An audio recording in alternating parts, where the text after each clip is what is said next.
Today we're going to talk about choices. Every day in business and in our personal lives, we make choices. For instance, should I invest my money or spend it? Or what should I do with my time? We're going to look at a concept called opportunity cost. This concept is used all the time in economics and business and in everyday life because it's a good way to think about making choices and the costs involved.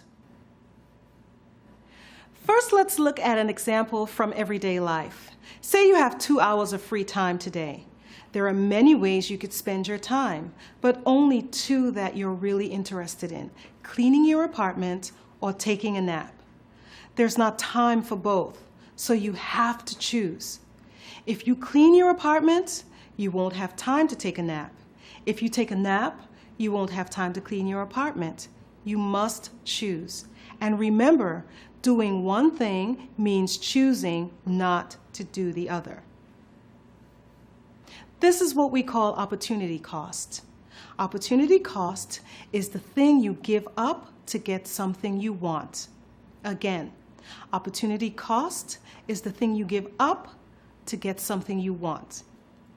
If you clean your apartment, the opportunity cost is taking a nap and feeling rested. You see that?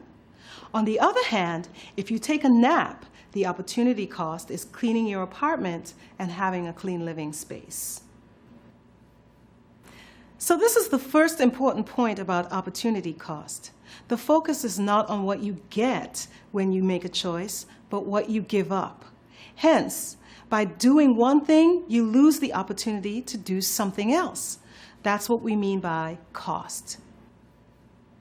Another important point is that opportunity cost is not about price or money.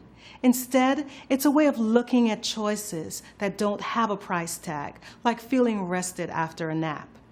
So this concept helps you to see the cost of your decisions. Now let's look at a business decision that has an opportunity cost. Let's say we have a company, International Widgets. I'm just using the term widgets to mean any product. It could mean cars, lipstick, frozen pizza, whatever. The product we use here in the example isn't important. Anyway, International Widgets has been doing well, so we have extra money to invest in the company. We have 2 investment possibilities. One is to put the extra money into advertising, radio, newspaper ads, so on, so that more people will hear about the fantastic widgets we make and will buy more of them. The other possibility is to build a new factory so we can make more widgets. So we have to choose.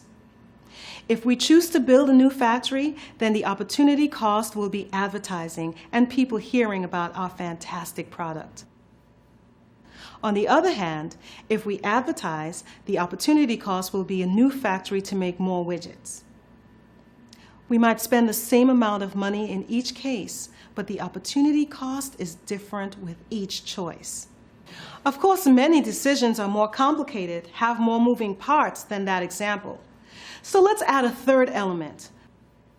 But first, we need to look at our definition of opportunity cost again. Listen closely. This is important. Opportunity cost is the single most valuable thing we give up to get what we want. It's not all of the choices that you give up. Opportunity cost is, by definition, the most valuable thing you give up. So let's imagine that same situation with 3 elements: advertising, our factory, and our workers. Our widgets are selling like crazy, so we don't need to advertise, right? Because the product is already really popular. However, we do need a new factory so we can make more widgets and have more widgets to sell. But the factory workers are also unhappy. They're working long hours and they want to be paid more. And we're afraid they'll quit if we don't give them raises. In this case, if we decide to fund a new factory, the opportunity cost will be giving workers raises. That's the first thing we would do if we didn't put our funds into a new factory. It's the most valuable thing we give up. It's our opportunity cost. Now let's look at the same 3 choices, but with a different outcome. Let's say the workers are well paid and happy for now, so we can exclude the option of giving them a raise. It's not necessary, but our factory's old, starting to break down, so we need a new factory. In addition, another company has come out with a very similar product and they're advertising a lot. So we also want to advertise more to compete and to keep our sales numbers high.